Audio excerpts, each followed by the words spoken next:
Welcome, everybody. We are in the seeding round, Group 1, Game 1 of the Risk World Cup. We've got Marin Brombat playing for USA 1, Finley Pope 27 playing for Northern South America, Oliver representing Venezuela, Harlow the Hawk representing Central America and the Caribbean, and Adam Schmidt playing for Canada. Team 2 here in Italy, Progressive 70. Should be an awesome 5-player game. We've got Blizzards on.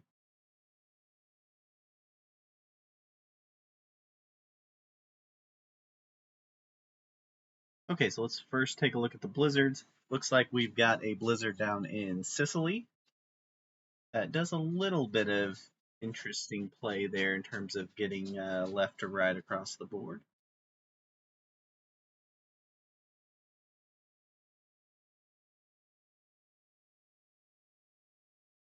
And Finley Pope takes a bonus first turn, followed by Adam Schmidt taking the +6 first turn. No way these guys get to hold those. But the Finley Pope is holding a +2 with 6 troops. Right away, first turn, first player to go. That is a wild spawn.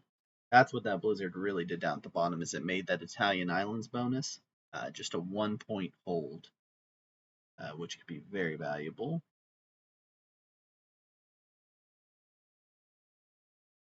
So let's see how aggressive these guys are as they go towards breaking people, how they want to play it. Make this just a slight bit.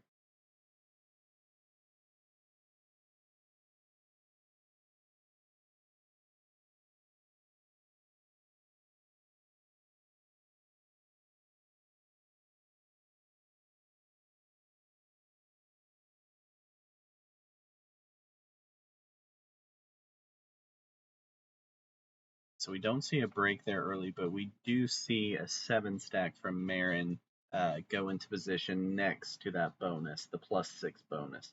We see someone break that Italian Peninsula +6 that Adam Schmidt's holding for Canada.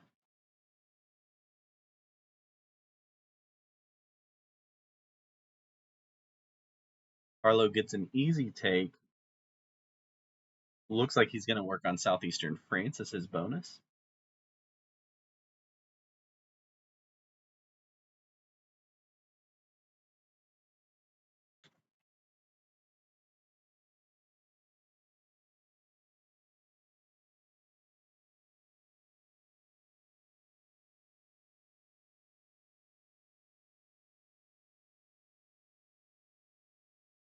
Oliver goes with an easy take and then goes into one big stack in the middle of the board. He cannot get his 6 out of that left side, and Harlow moves his 11 out of the left bonus. No breaks. Oh, does Finley go for the break here of Adam Schmidt? How about that? He got the early +2, has a 1-point guard, so he doesn't want the 6. So very similar to the 6-2 situation we saw with Lena and Kuehl yesterday. Finley Pope decides not to allow that position, wanting the 2 next to the 6. He's in a little better, stronger position because he's got a 1-point guard to deal with. So really hard for Adam to break back Finley Pope. Leaves a 5 guard there, but unguards the other side by doing that.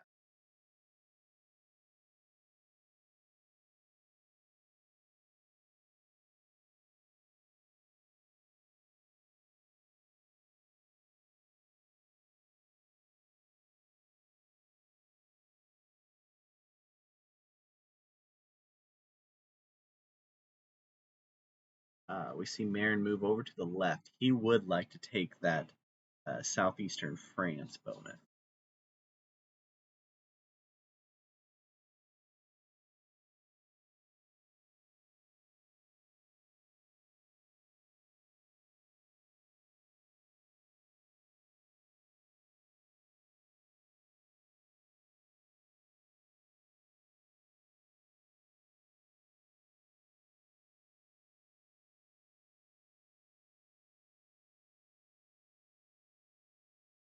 We see another break of Adam Schmidt.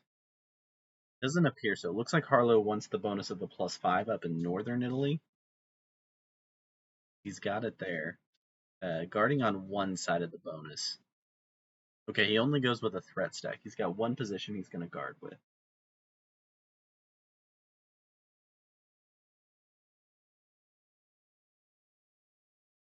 Getting a little bit of feedback on it, so I might swap over to Marin's here in a second if I can find a smooth time to do.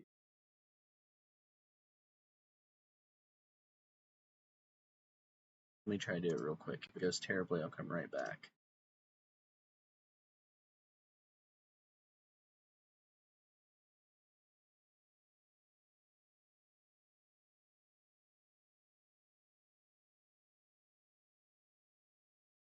Got to hear him for just a second there, and then we will look at it. I promise you didn't miss much.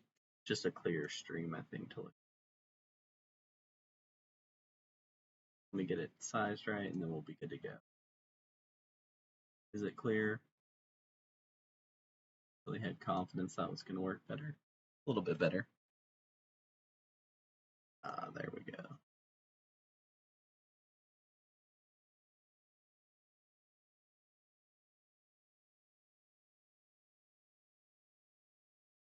I don't know if it's any better, but it made me feel better.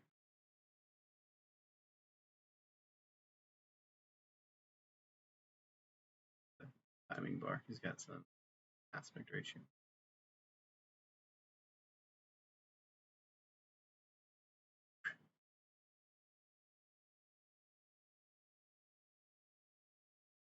Okay, so we don't see a second break there. So Adam Schmidt does get the bonus, gets to hold the +6.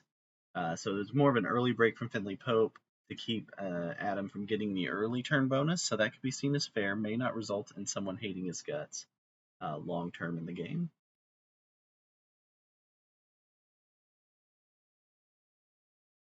Let's see what Marin and Plasma are discussing here. Maybe.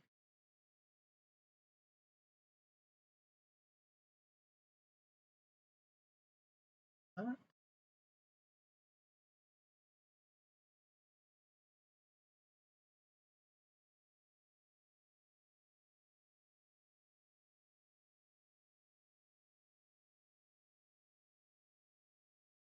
So we hear from Marin. He's threatening that stack there.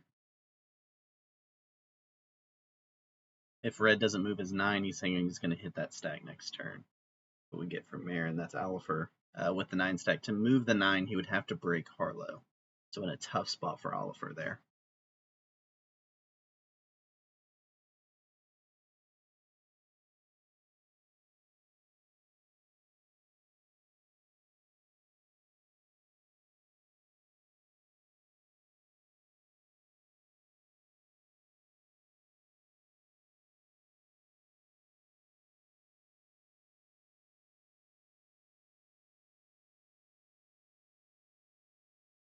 He does move the 9 out, but he can't get it all the way out. I think he thought that one it was attached there, that he could move out here and then fortify out, but he was unable to do so.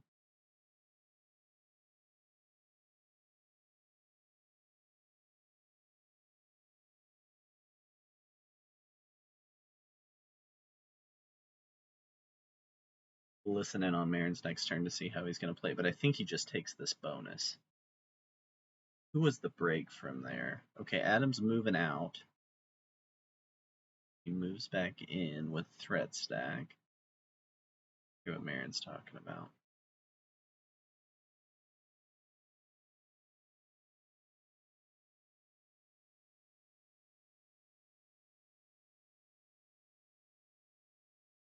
Okay, so he's going to take the bonus. And he just threat stacks in one position. So unlikely. Trust that Oliver won't break back there at the top with the 10 on 11.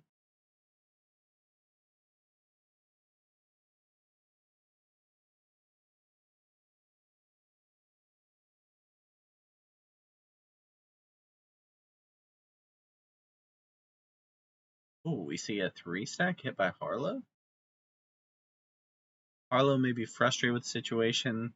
That's the retaliation he sees available to him. Frustrated his bonus got taken to give Marin a bonus, maybe?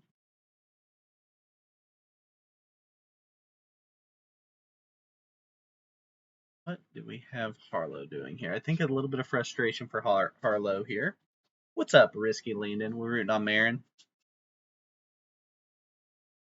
Ooh, we see the 4 stack of Marin hit. Okay, Marin getting targeted a bit here. What's he offer do? He wants to connect his 2 big stacks. He breaks. He goes back and breaks Marin after hitting a Marin stack. How about that? Let's see how Marin's reacting to that. I can't imagine it's good.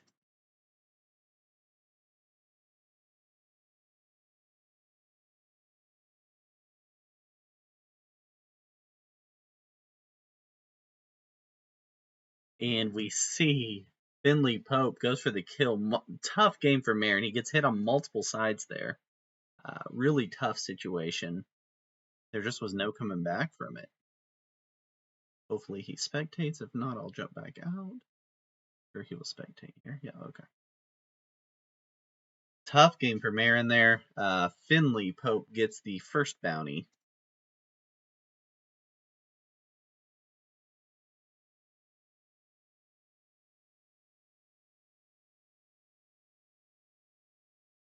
Marin. Oh, and Finley goes for the Finley Pope playing an extremely aggressive game. Goes for another break of Adam Schmidt, trying to keep him weak.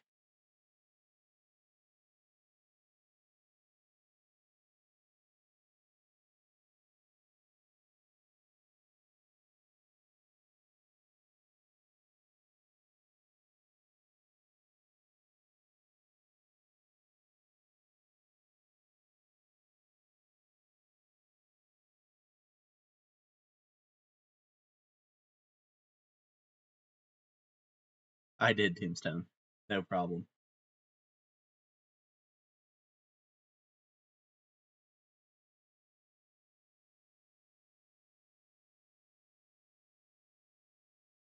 Be some interesting questions there, Marin. Questioning Oliver's game.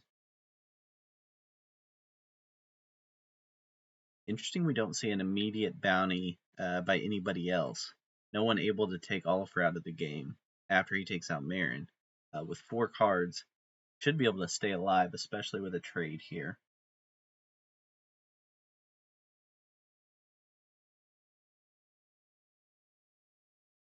Usually we see the game really speed up after that first bounty, and usually in terms of either a second bounty or someone makes a 70 run, where the game really opens up, but it hasn't quite opened up yet.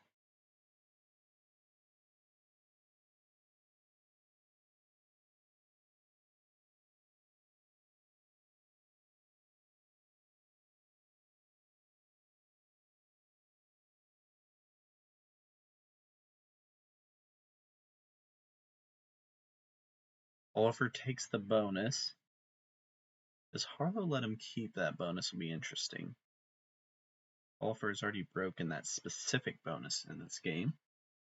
Adam Schmidt's been hit multiple times by Finley Pope.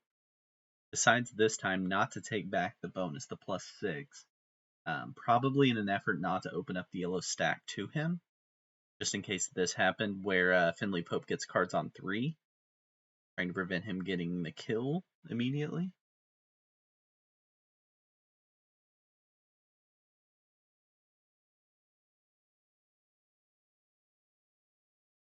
Okay, so we see 70 run? I think that is a 70 run from Finley Pope.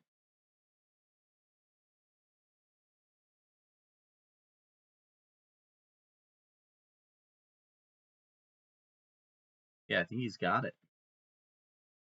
That's a 70 run by Finley Pope. He sweeps all 15 points. That's a fantastic game played by Finley Pope.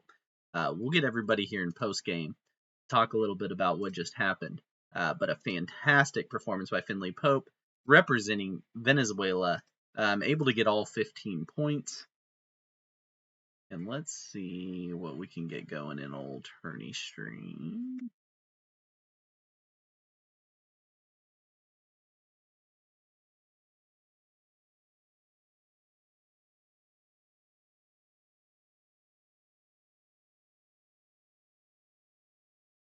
Okay, so let's get the brain trust in here and see what everyone's thinking on how that very, very fast Group 1 Game 1 game played out. We saw a lot of kind of medium stacks getting hit there early. And then Finley Pope doesn't get a hit after he goes for the somewhat risky Marin bounty. Doesn't get hit and then is able to kind of hold serve there with no one coming back. Hello, everyone. Oh, hello, Harlow. It's just Harlow so far. Let's see if we can get more people in here. Harlow, what happened? That was fast.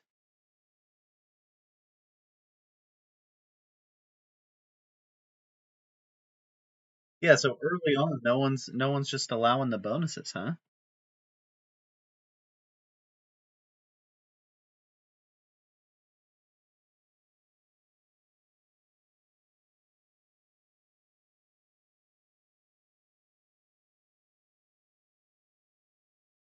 So Marin was the breaker. Well, I saw Marin. He was trying to take a bonus. I don't remember which breaks he had.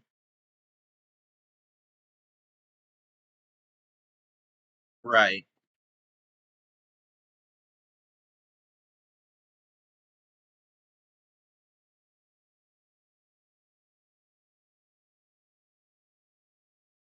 Was just trying to see Yeah. if I had a good enough blitz roll that I could actually get that bonus, but my blitz roll was horrible. Yeah, I was talking to Plasma because he was saying that he was just out of retaliation for breaking your +5 to move into my bonus, but I think it was just because you wanted to take that that +3 or whatever it is because you were expecting Red, I'm assuming, to take your original bonus. That wasn't. I was expecting to have it back. I was thinking Red was going to move out. So my idea was to, if I had a good blitz roll, my plan was to get to them move out to the other bonus because what other options did I have? If not, then I was supposed to take my old bonus back. But then I wasn't trying to remove that position, though I thought about it several times. um, I didn't remove that position out of retaliation. I did it because my plan was to get the other bonus. Exactly. Adam, you got broken multiple times early on by Finley Pope and didn't really I did. retaliate, right? Well, like, he did it the first time. I understood on the first turn. Letting me Right. have a Right. +6 on turn 1 is just like I A would have bad done the decision. exact same thing in his shoes. Yep. Yep. But then after, well, he didn't break me the second time, so he broke me, and then I put a big nice big stack there. stack in front of him Yep. to stop him from doing that. And then Blue moved through me. Yep. And then I removed Blue's position, and then he broke me again. Like, if I'd gotten to set at any point in that game, like I didn't have a set on 4, I probably would have killed Yellow. You would have come after Yellow? Maybe. I was looking at, I had lines on White, and then White Yeah. set on 4. I had lines on Red, and then Red set on 4. And then Yellow set on 3 and won the game. Yeah, and Yellow was decently weak after the kill on Marin, but none of you guys seemed to want to go for it at that point. I'd have done it if I had a set on 4. It just didn't have It the was set like, at the right time. Yeah. No cards. He was too spread out. I didn't have enough. Yeah, he didn't have a lot of troops, but he was spread out around the map for sure. Aaron, were you surprised by the aggressive play there? By Red? Well, yes, by Red taking out your stack and then going after you, yeah. I mean, I helped him the most. I broke Black and White just to specifically make sure he had a way out of the bonus and then bring it back. So, I mean, I don't understand what he was doing. Yeah, because he came back with the break after getting out of the bonus, yeah. He had an opportunity to take the +5. So, I mean, if you want to do that, I mean, go ahead. We can keep an eye on that for future games, I guess. Sure.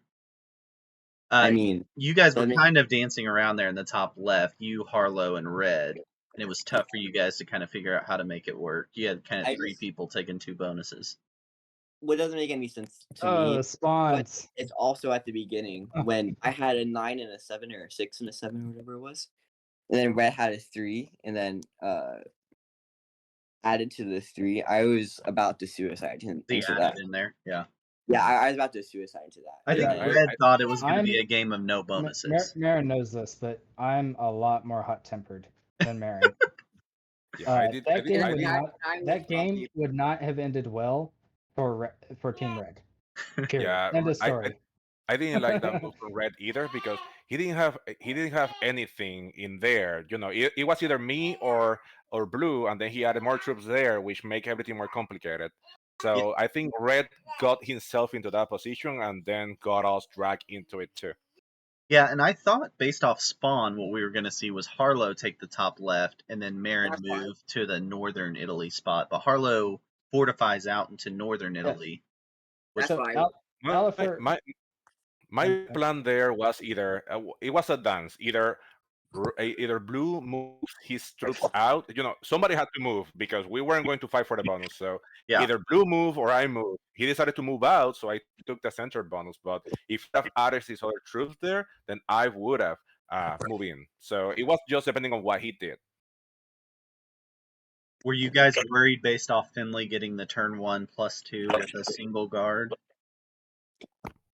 I mean, it was scary that no, 1 point guard. Then no. I was I hoping for him to have a bad blitz roll against my 3. a +2. I'm not generally going to be that scared Yeah, about. usually not that big of a But game what I changer. was worried about was Team Black until Finley started. So I've never played with Finley. Yeah. But Marin was guessing what Finley was going to do. So given that, and I agree with Finley's moves, by the way, because it's Yeah. a +6. I think Finley actually played a heck of a game. I think the break early on Adam for was sure. necessary for everybody. Finley's moves were fantastic. Yeah. Yeah, For I think so too. given I the think position of the game and all. Yeah, I think that was a masterclass of how to play these kind of settings. I think he did an awesome job. I think he literally just moved us in the direction that he wanted us to move. Yeah, he got some Well, help with Marin going through Adam. I think that was a big help for him. And then obviously Oliver going after Marin created the He had opportunity a very, for him. very strong seat, and he played it extremely well. Yeah. Yeah. Um, And to win these games, you really need both. Yeah, I mean, it definitely when Yeah. you're playing this level of people, like the initial spawn is a big deal. So I don't know what I would have done as Black. It's clearly it's a no bonus game for you at that point. with the breaking, Because you can't guard it from either any side. Like I was saying before you got in your plasma, I had lines on red, I had lines on white. They both set on 4, and I didn't have cards until 5. Gotcha. Regarding Harlow, I was actually surprised he moved out. I figured he might try to claim the upper bonus. I think we would have. Team USA was going to. Our moves were going to be dependent upon Harlow's moves. yeah, We were dancing in circles. We were dancing in circles. we weren't really irritated with the taking out our 3. That was fine. You didn't hit our 4. And we did break you. What was? Yeah, I know that I have that reputation that I like to retaliate, and it's true. I'm not gonna say no. But in this case, I was just trying to go for this other bonus because I wanted to be out of that situation because I was going to keep being break, and that would have sucked for me. Well, I thought the move. I thought your retaliation was within reason. Basically, you in theory could have generated a +5, whether that would have happened or not, regardless of our moves, is always in question. But the what you penalized us for was give or take about the same. And the biggest difference was the fact that we lost a key position. And then Red interpreted that as apparently take out the other position and then feed Team USA. Yeah. Yeah, and that was a bad subsequently feed the game. So Yeah. hence why Marin was saying he was about to suicide. I was Yeah, like, is there any way to salvage this? And Marin was like, no, we just die. And I was like, I'm oh dying yeah, now. Yeah. yellows count there. I didn't see that. So anyway, Team Venezuela has not made a good name for themselves in the seeding round, and we USA shall see is how this already goes. mad at Venezuela. There you go. Team USA is already mad at There Venezuela. you What is new? All right, guys. Thanks so Of much for course, the game, and good luck tomorrow. Yeah, every thanks, player Adam. is different, so it just bearing that in mind. Yeah, for sure. You're not playing the same player each time, so Yeah, just a heads up for Team Venezuela. sure, If they watch this stream or a Spanish interpretation, sure. whatever. I'm a lot more hot-headed than Marin. Yeah. Well, even I was getting pretty hot-headed, Yeah, and that takes a lot. Well, I was Marin is very cool-headed. I pulled up by Marin just comparison. to hear him say, Eh, I would like to hit. I'm gonna hit the 9 of red on the next turn if it's still there. So Yeah. obviously he was ready to take it out Oh on. yeah, everything into it. Every single troop into it. Yeah. He did move out. He did move out on that turn, which was the weird part. Is he moved out, broke Harlow, and then came back and broke again. Yeah, He yeah. just didn't want anyone to have any bonuses, apparently. Well, that's fine, except he fed us. Yeah. yeah. The taking out the exterior It took- position. Yeah, that was the feed. that was the dumb play. Yeah. Yeah, if he doesn't do that, it's a much tougher kill that Finley doesn't go for in that scenario. Yeah, Oh yeah, and and I even accounted for still, I accounted for that when I tried to go for the other bonus on the right side in the Balkans area. Yeah. I just had a bad bleach from because it was a 9v3 and I ended up with 5 cards with 5 troops. So trying to get that bonus when I have to split was going to be horrible. Yeah. Yeah, you didn't quite have the troops down there to do it because you had a couple of small stacks to go through. well, I'm not actually sure which team was Finley from. Northern South America. Okay, I well, believe he's good luck to them. from He's from They played Colombia. well. Colombia. They played well. I he thought lived, that but I thought he did everything that he should have in that game. Yeah, I think he played it perfectly from his position. no, he's really underrated. For sure. I've never seen Finley Pope play ever before, so I was He very hasn't- impressed. But he's It's like a ghost. he's one of the, I don't know if you want to call it old school, but he's been around a long time. Oh, really? Really? Does he play tournaments often, Marin? Not really. He also does a lot of 1v1. That's Ah, really, I think one few 1v1 tournaments. yeah. He's really, I was impressed. yeah. Someone to watch He out also for sure. free for all final UCC. Gotcha. I didn't realize what we were walking into there. Exactly. When I saw the spawn, I was like, oh no. Well, Adam Yes. had a great spawn for the Can plus we get a 6. It's bounty? just- And Yellow took that away right away. yeah. From the Yeah, one. I think if it wasn't for the spawn of black and yellow, but black more than anybody else, the game would have developed in another more civil way, Yeah. in a more civilized way. Yeah. But because black had that bonus +1 and nobody knew if yellow was going to break him, then we all have to try to rush and get a bonus. If it took black longer, then we would have been able to just move out of each other's ways and go for bonuses. Yeah. He put the pressure on you guys to do it fast for sure, and that caused problems. I mean, to me, a +2 is not scary, but a +6 is. Yeah, that's a game changer. In a tight map like that. Yeah. A +5 is also scary. A +4 up in the upper left-hand corner, not as much so, just because it's way out of the way. Yeah. Yeah, the +6 is also right in the middle of the map where +3 you in the have access. lower corner, not scary. And then the +3 in the center, right? Yeah. That one's not scary either. If I got the numbers right. But from the standpoint of two people having bonuses upon entrance, and then no one else has lines for a bonus turn one other than me. maybe white. I can't even remember now. But Would have been really tough because he still had some stacks. That's why he went the other way because there were less troops to hit on the other okay, direction. yeah. So yeah, that was like, great. Yeah. Is this game over? Do we? I was talking to Marin about considering breaking black, just to stall, basically. Yeah. Not,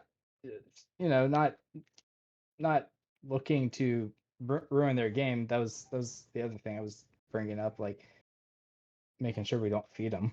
You Hit don't them want Canada mad at you either.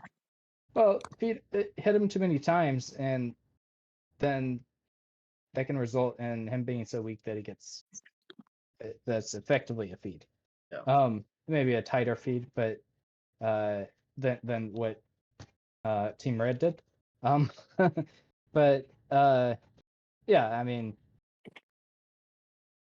it's that was unfortunate. I think the game that we had in practice was far more interesting than the one that, just based on blizzards, was far more interesting than the one that we just had. Yeah, we had a weird Because Blizzard game earlier today where the bottom right of the map was taken off. I don't know if you saw that, the Group 2 one today with Arco.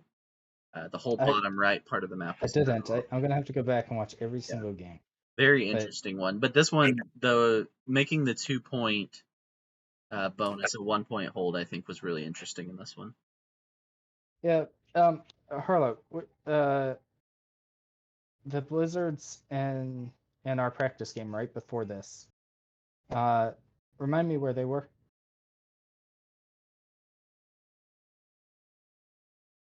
He may be dealing with a baby currently. Okay. Let me try and remember. Um, uh, I think there was. Oh yeah,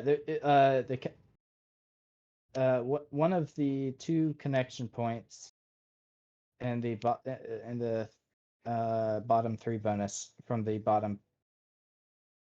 Sorry, one of the three connection points, and it'd be the center connection point of the three. That one was blocked, so it created an interesting scenario where we were able to be sandwiched, or I was able to be sandwiched between some players, which protected me to some degree from whoever was there. And I took the top left bonus at some point and just threw enough troops in it to deter, where someone were to roll into it trying to go for 70, they'd have to hit force or whatever. So and then I ended up utilizing the bottom position as part of a run. But it was what created an interesting scenario was I was actually able to take a fifth card. I had a Joker. I could have carded on 3 if I wanted, and I was able to survive fine because no one had lines on me. Uh, and take a fifth card, and then there was another player who also took a fifth card, possibly more than that. So it created a far more interesting game where um, some of the tacts that you see of generally carding on 4 weren't always true. Gotcha. So, yeah. Anyway, interesting game from that standpoint, but unfortunately, Team USA is gonna have to. Team USA is going to have to come back.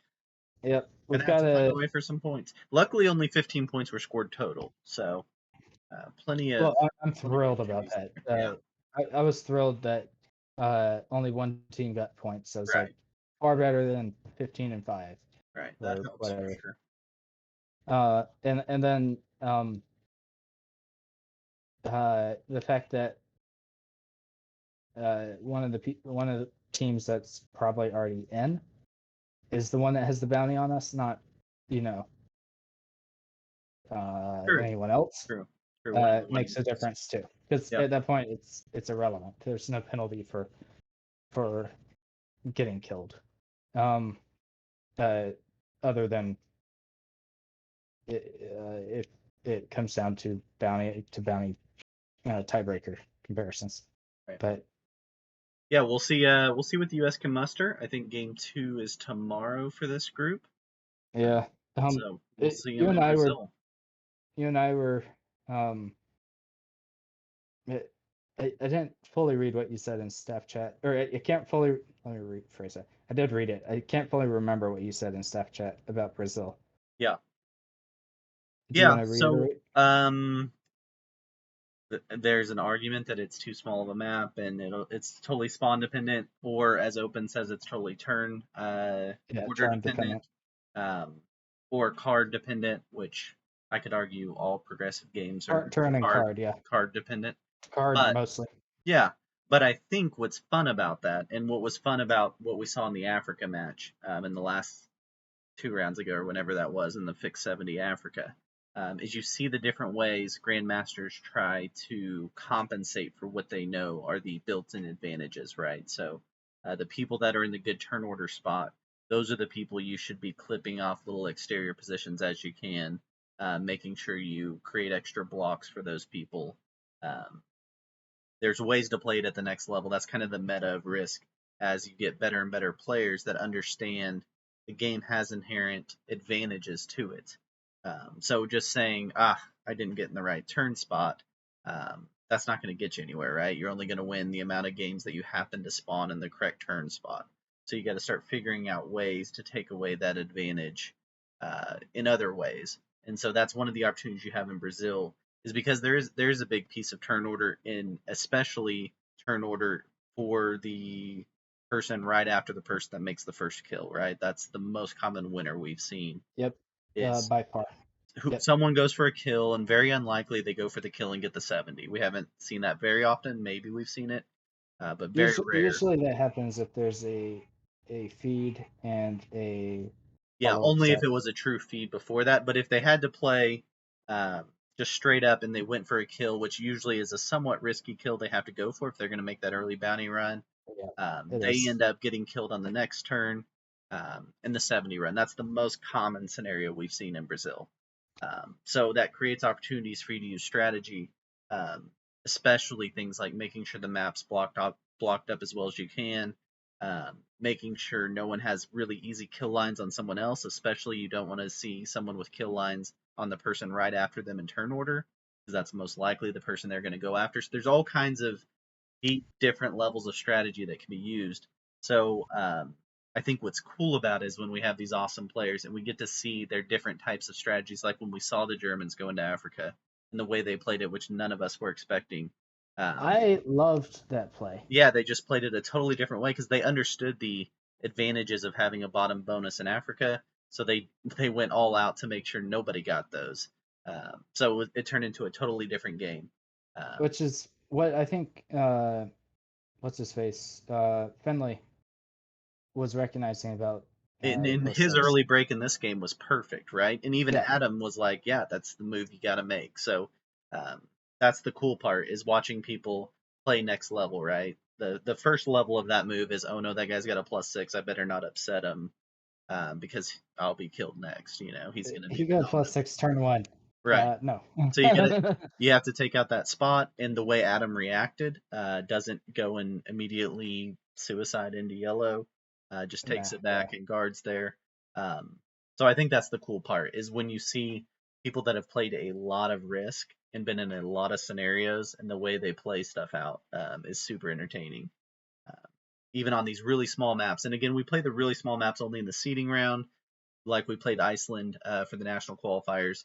We're playing Brazil in this one as a really small map, just to get people used to it. It's a little more fun, easygoing theoretically, especially for the players that are playing for their first time in the World Cup here, just kind of getting used to the tournament format and such. But there is, in my opinion, a very high level of strategy that can go into it, potentially even a higher level of strategy than if we rolled out a Europe Advanced map, where everyone knows how it's going to play. They know the strategy. They know exactly the lines. You throw them into Brazil, and they got to figure a lot of stuff out fast. So if you want to use strategy in Brazil, one of the advantages of the World Cup is the games are relatively fast. Right. We've got multiple games to establish something. So, for example, red spawn, Yeah. USA spawn, and Harlow spawn compared to black and yellow were not ideal. Right. Right. Theoretically, So, the more games you play, the more you take out of right, one spawn which or is one turn order and such. oh, by the way, GM tourney and FFA tourney and KPO and just it lists off every tourney right now. Right. Well, GM tourney, it's got a three structure thing, but Yeah. it's a different little bit style. different. Yeah. It's a little bit different, but I really like yours because it's top half. So Yeah. That also it's takes out some of the you don't luck, have to right? get Yeah. so lucky that you can win outright. You can just get you just need to be lucky enough to be able to uh place third. Yeah. A lot of the time, those And group winners generally, did get some fortunate positions and fortunate cards or turn order. So that happens a lot for the group winners. But that middle of the pack is less likely to be decided by just having some lucky spawns and such.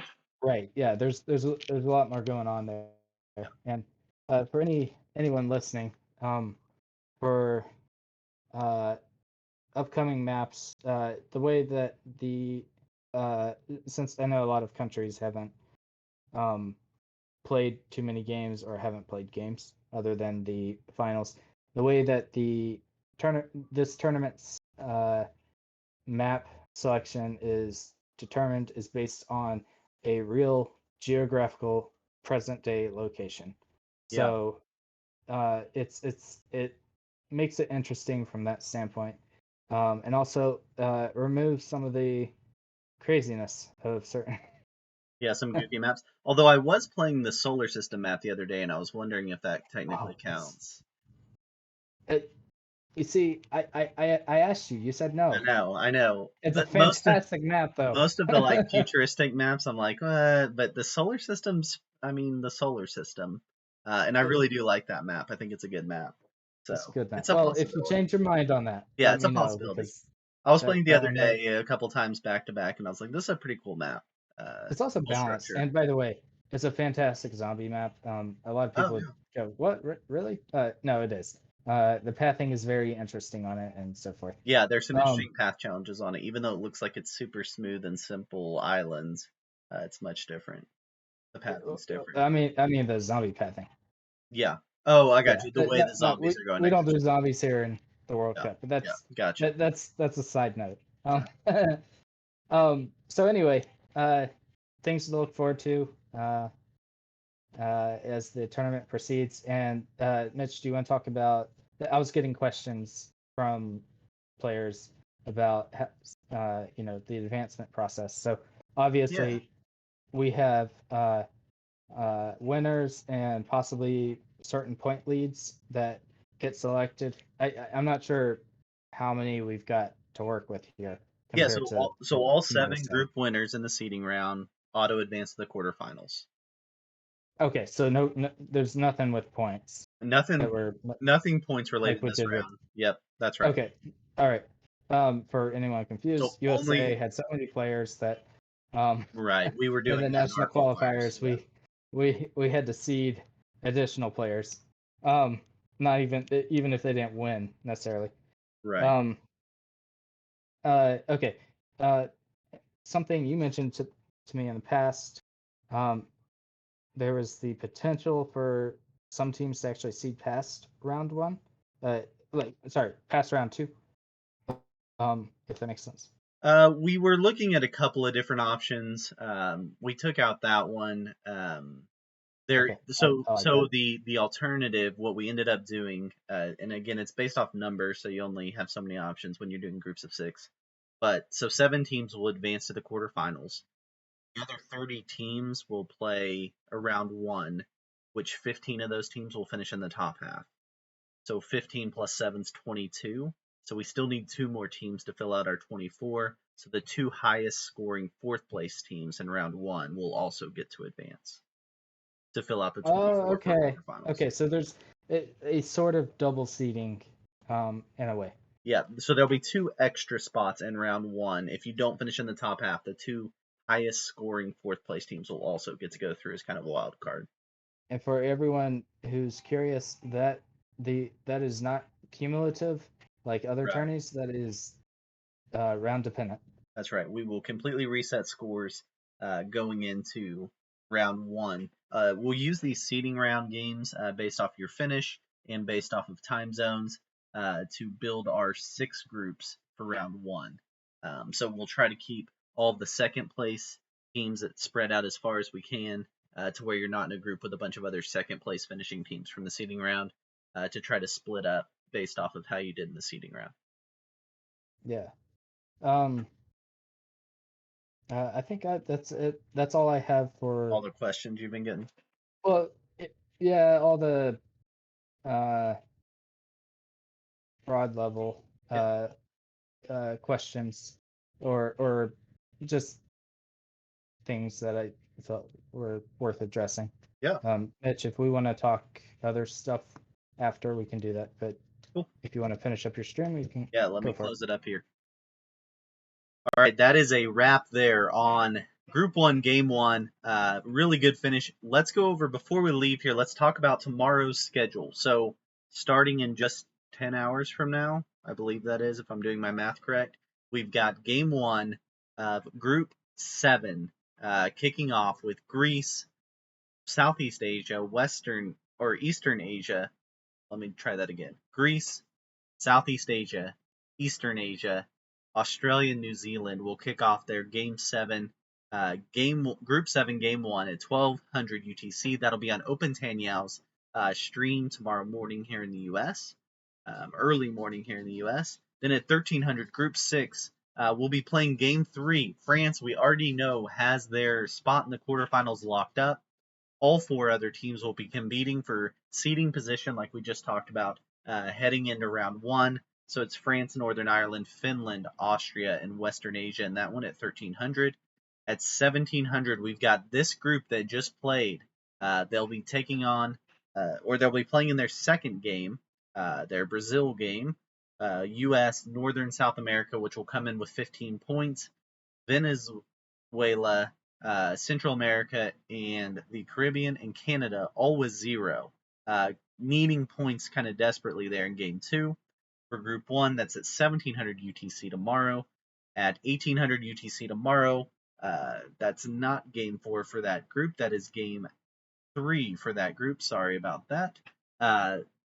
Game 3 for Group 4 is England, Poland, Northern Europe, Central Europe, Netherlands, and Ireland. That is another very tight group there that we've got. Talked about those things a little earlier. Then we've got our last group to kick off. Group 3 kicks off tomorrow night at 20 UTC. US, Peru, Mexico, Israel, and Saudi Arabia kicking off. That should be an awesome group from all over the world. Should see interesting contrast of styles competing there. That's at 20 UTC. I'll be streaming that one. Open Tanyel streaming the first 2 of the day. Kuehl streaming the 1700 and 1800 UTC games.